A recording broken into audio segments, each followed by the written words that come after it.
Wow. Okay. One of our prayers this morning was that I stole it from a friend of mine who's an evangelist, and he told me I could use it, but it was just a precious prayer, and it said, Lord, whatever happens, make it that no man can get the glory. Is that good? Is that a good prayer? No man can get the glory. And that's the way it needs to be. I found myself also with a funny prayer that just kind of popped out of me. Because now that I'm starting to see it at one eye, and some of you don't know I had an eye operation, but it's kind of an interesting eye operation. It was totally black. And my mom actually has had a little stroke, and she's having a problem seeing out of her one good eye. And anyways, I was just doing this little prayer, and I was kind of laughing to myself. Joy just came upon me, and I said, and I told it to Connie, I was like, boy, these people are going to be a sight for sore eyes, because my eye's been sore. But then something just bounced out right after that God is going to give sight to the sore eyes. It's kind of, God's funny like that if you'll be open to Him. God has a sense of humor. Sometimes He laughs, sometimes He cries, He weeps. Sometimes He gets angry. Yeah? Go read it in the Bible. Sometimes He has to discipline. I don't think He wants to do any of these things. Anyways, we got an exciting message. I say we because it's coming from God and He's going to speak through me, I hope. So if something doesn't resonate inside your spirit today, just spit it out. That would be the me part. Okay, so try to catch what He's sending our way. It's a new year, and 2013, and I kind of picked this little opening, had little robins and kind of snow, and to you, that just says, are you sensing a chill in the air? Yes, my wife just got back from snow country. She really felt the chill. Minus 20 below or something was going on up there. So anyway, do you sense a chill in the air? Because a lot of people are looking at this economy as gloom and doom. And some people aren't. But the point is, 2013, and a lot of things happen in 13. There's a lot of superstitions, like Friday the 13th. Right? We've all heard that. Elevators. A lot of buildings, it's like there's no 13th floor. Have you ever wondered what happened to it? It's a superstition. It isn't a floor there that they're not renting to anybody. They don't just pass it by. You look on the elevators, and many times in the big buildings, it'll go from 12 to 14. But here's the funny one you may not know. Even the airplanes are a little frightened. So they're covering every base to protect their flights. Some of you can pray for God, that's okay, but for you superstitious people, we're going to eliminate row 13. And yeah, it's actually true. And I know this to be true because I've seen it. But even more importantly, when my wife was returning this week from Colorado with the rest of my family, to poor helpless Dwight, left and abandoned. I tell you, Dwight had so much food from everybody who felt sorry for me. She called me up and said, I may not make it. I said, it's okay, honey. I'm suffering, but you can stay a little longer if you want. Hey, guys, no food, please, right now. I had cakes. I had pies. It was great. I even went and bought my own potato chips. Yeah, that's true. Because on Christmas, I bought Connie chocolate because she loves chocolate. But because I'm fat, she gave me all the organic, diet-free stuff. So I just said, have fun on your trip, honey. I can't do anything. Lisa, bring me potato chips now. Okay, so the word's out. She was wondering why my stomach got bigger with pies, cakes, potato chips, everything that's good for you. And that's kind of what God has in store for us. So when she called me, the plane had been canceled. It had been canceled. And it was pandemonium out in the airport. The lines, and I've been in those kind of lines. People were angry, upset. Huge lines trying to get to the front. And my wife had, on the plane she was on, she had actually been in row 13. Her seat was in row 13. And they said, don't worry, we're bringing in another plane. They'll be here in 20 minutes, 40 minutes, an hour and a half. 3 hours later, the plane's almost here. You ever been in one of those moments? Anyways, I'm going to get back to that in a second. Because many people are going to have a hard time thinking this new year is going to be happy. Okay? They're going to have a hard time with that. And when I kind of look at that, I got a picture of my wife out in the airport, because when everybody else was panic-stricken over their plane and their ride, Nate was there. And he said, I think it's time we pray. I think it's time we pray. We've got some mighty young people growing up here. Yes. I think it's time we pray. And Connie started putting on her joy face. You know, she started just getting happy.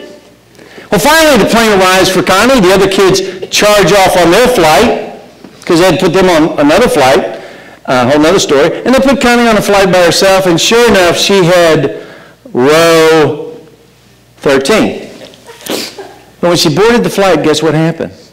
This new reconfigured flight, this plane that was the same size, it didn't have a row 13. So my wife didn't get that seat. But they gave her another special seat. It was in the luxury section. There's a special section just for people who fly a lot. And they put her in that section. But what was funny is they also dropped out a few first-class seats. Just a few rows there. And they moved those seats in the coach. But the first-class people had to walk by my wife in her special seat. All the way to the back. They were mumbling. They were complaining. It was a doomy, dreary day. What kind of year is it going to be for you? When things come our way, how are you going to respond? So I like prayer. I like joy. And for some of those businessmen who made it bad for me when I was traveling, I was a good businessman, who grumble and complain and like always being first class. God sometimes says, the last shall be first. And you first guys, you go to the back of the bus. You learn some humility and you start giving thanks, and you need to be happy that the plane arrives. Okay, little sidebar. So here's what I think was a really cool, not chilly, but a really cool New Year verse. It's in Psalm 65, 1 to 4, and then verse 11. Verse 1 to 4. Praise awaits you, our God, in Zion. To you our vows will be fulfilled. You who answer prayer. Amen. To you all people will come. I'm going to tell you something before we end this today, but God answers prayer. Amen. Okay? And if you haven't had prayer answered in a while, I think you're going to see some answers this morning. When we were overwhelmed by sins, you forgave our transgressions. You know, sometimes you get overwhelmed. Blessed are those you choose and bring near to live in your courts. We are filled with the good things of your house, of your holy temple. And I tell you, God's got a lot of good things. But I like this one, verse 11. You crown the year with your bounty. Does anybody want their new year crowned with bounty? Okay, I'm not talking booty here. I'm talking bounty. Show me the bounty. That's my new slogan for New Year. Okay, but anyways, some other people, they're kind of stuck because they don't believe in our God. And some of these people are right in churches all over America. They don't even believe in our God. And they're supposed to be his children. But some of these guys, they come up with their dreams. What if you had a time machine? Because see, they're looking at the gloom and doom. What if I had a time machine? What could I do to change the outcome of this year? What could I do? Yeah, it's pretty dreary out there. What could I do? Now, if you could turn back the clock, if you could do it, I kind of got a little funny joke on that one, right? You see it? Right, funny-looking little guy. He's in the same time machine. Well, what if you could go back in time? What if you could do that? And if you could go back in time to change circumstances. There's some things you could change that you believe would make this year wonderful. If I could just change some of these things, what would... And so that is a possibility, at least in Hollywood, because there's a whole slew of time machine or time traveler movies. And they go back in time and they change it. Now, sometimes when they change it, they call it a butterfly effect or something. Everything goes haywire in the future. But a lot of times when they change it, things are for the better. One of mine is Family Man. I Choose You. If you haven't watched that movie, Time Travelers, check it out. But most folks know that time travel is not possible. They know that. But you know, even Christians know that for sure. They should know time travel is not possible. But God has got a better option for us. A better option to change the circumstances so that it can be wonderful. And we kind of looked at it just in a little capsule form in Psalm 65. So if you forget a lot of stuff, go back and read that. So, all I can say is fasten your seatbelts. Ladies and gentlemen, the plane's about ready to take off. Buckle up. Sit back and relax and enjoy the ride because we're going to land safely. So this morning I want to look at, I actually had two things. Two keys that would make this year wonderful for you. And I was done. Felt so good with my message. Oh, sore I had done it. I was going to take Saturday off. But God changed it. He basically said, take one of those keys, throw it in the box, a little treasure box.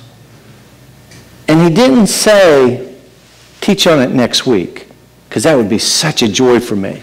Wouldn't have to prepare another message. But, you know, God has things that are fresh. But he did let me know that he's going to show you that other box. And I'm not going to have to preach about it. So things are going to happen. And you're going to be telling me about it, and I'm going to be laughing.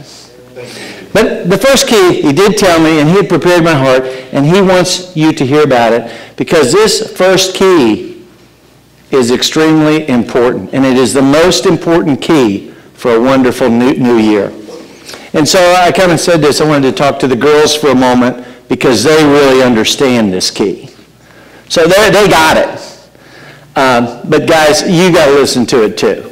Okay, does that make sense? But this key, we actually have to turn backwards. It's like going back in time.